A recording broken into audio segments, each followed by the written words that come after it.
ಶ್ರೀಲಂಕಾ ಸರಣಿ ಬಾಂಬ್ ಸ್ಫೋಟ ಪ್ರಕರಣಕ್ಕೆ ಸಂಬಂಧಪಟ್ಟ ಹಾಗೆ ಮತ್ತೊಂದು breaking news. JDS MLC CR Manohar ಅಪಾಯದಿಂದ ಪಾರಾಗಿದ್ದಾರೆ ಅನ್ನುವ ಒಂದು ಗುಡ್ ನ್ಯೂಸ್ ಬರ್ತಾ ಇದೆ. ಅದೃಷ್ಟವಶಾತ್ ಅವರು ಪಾರಾಗಿದ್ದಾರೆ.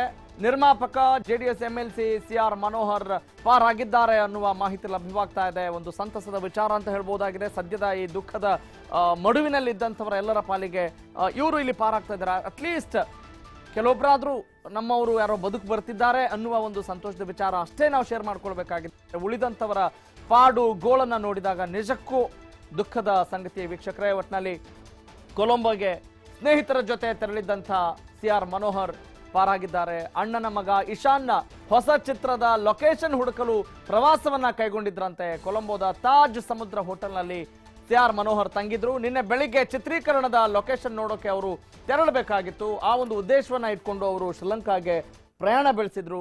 ಸರಣಿ ಬಾಂಬ್ ಬ್ಲಾಸ್ಟ್ ಆದ ಹಿನ್ನೆಲೆಯಲ್ಲಿ ಭಾರತಕ್ಕೆ ಮನೋಹರ್ ವಾಪಸ್ಸಾಗಿದ್ದಾರೆ. ನಿನ್ನೆ ಸಂಜೆನೆ ಚೆನ್ನೈಗೆ ವಾಪಸ್ಸಾಗಿದ್ದಾರೆ CR Manohar.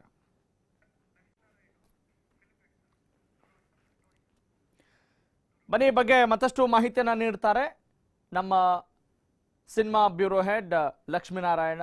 S Lakshmi, at least ಎಷ್ಟು ಸಿಕ್ಕಾಬಟ್ಟೆ ಬರೀ ದುಃಖದ ವಿಚಾರಗಳಲ್ಲೇ ಇದೊಂದು ಸಂತಸದ ವಿಚಾರ ಅಂತ ಭಾವಿಸ್ತೇನೆ. ಸಿಆರ್ ಮನೋಹರ್ ಅವರು ವಾಪಸ್ ಆಗ್ತಾ ಇರೋದು. ಸದ್ಯಕ್ಕೆ ಅವ್ರು ಏನು ಅಪ್ಡೇಟ್ಸ್ ಕೊಟ್ಟಿದ್ದಾರೆ, ಅವರ ಎಕ್ಸ್ಪೀರಿಯನ್ಸ್ ಹೇಗಿತ್ತು, ಇದನ್ನೆಲ್ಲ ಕೇಳಿ ಬಂದ ಮೇಲೆ ಅವರು ಕೊಟ್ಟಂತ ಉತ್ತರ ಏನು, ಮನದಾಳದ ಮಾತೇನು ಲಕ್ಷ್ಮಿ? ಖಂಡಿತವಾಗ್ಲೂ ರಾಘವ್ ಸುದ್ದಿ ನೀವು ಹೇಳಿದಂತೆ ಇದು ಬಹಳಷ್ಟು ದುಃಖಕರ ಸಂಗತಿಗಳಲ್ಲಿ ಒಂದು ಸಣ್ಣ ಸಂತೋಷದ ಸುದ್ದಿ ಅಂತಂದೇ ಹೇಳ್ಬೋದು. ಯಾಕಂದ್ರೆ ಕರ್ನಾಟಕದ ಏನು ಸ್ಯಾಂಡಲ್ವುಡ್ ನ ಖ್ಯಾತ ನಿರ್ಮಾಪಕ cum JDS MLC CR Manohar ಅವರು ಆ ಸರಣಿ ಬಾಂಬ್ ಬ್ಲಾಸ್ಟ್ ನಿಂದ ಶ್ರೀಲಂಕಾದಿಂದ ದೊಡ್ಡ ಪ್ರಾಣಾಪಾಯದಿಂದ ಪಾರಾಗಿ ಭಾರತ ಸೇರ್ಕೊಂಡಿರ್ತಕ್ಕಂಥದ್ದು. ಯಾಕಂದ್ರೆ ಅವರು ಅವರ ಅಣ್ಣನ ಮಗ ಇಶಾನ್ ಅವರ ಒಂದು ಇನ್ನು ಹೆಸರಿಡಿದ ಸಿನಿಮಾಗೆ ಲೊಕೇಶನ್ ಹಂಟಿಂಗ್ಗೆ ಶ್ರೀಲಂಕಾ ತರಲಿರ್ತಾರೆ.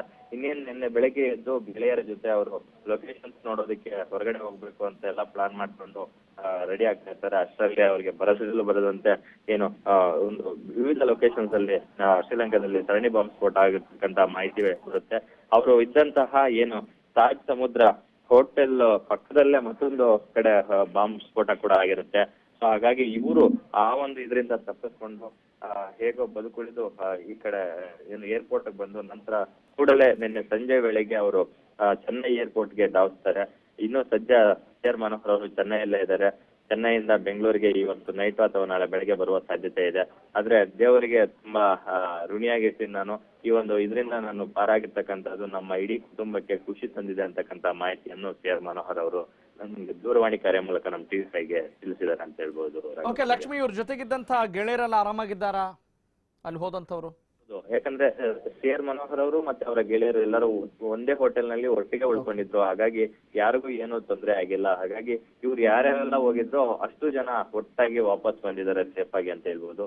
ಸೊ ಇವ್ರಿಗೆ ಯಾವುದೇ ರೀತಿಯಾದಂತಹ ತೊಂದರೆ ಆಗಿಲ್ಲ ಅಂತಕ್ಕಂಥ ಮಾಹಿತಿಯನ್ನ ಅವ್ರ ಕುಟುಂಬದ ಮೂಲಗಳು ಸ್ಪಷ್ಟಪಡಿಸಿತ್ತು TV5ಗೆ.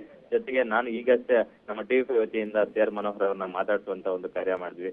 ಸೊ ದೂರವಾಣಿ ಮೂಲಕ ಅವರು ಸಹ ನನ್ನ ಜೊತೆ ಮಾತನಾಡಿದ್ರು. ನಾವು ತುಂಬಾ ಸೇಫ್ ಆಗಿದ್ದೀವಿ, ಯಾರು ಆತಂಕ ಪಡುವ ಅಗತ್ಯವಿಲ್ಲ ಅಂತಕ್ಕಂಥ ಮಾಹಿತಿಯನ್ನ ಸ್ಪಷ್ಟಪಡಿಸಿದ್ದಾರೆ. Thank you very much.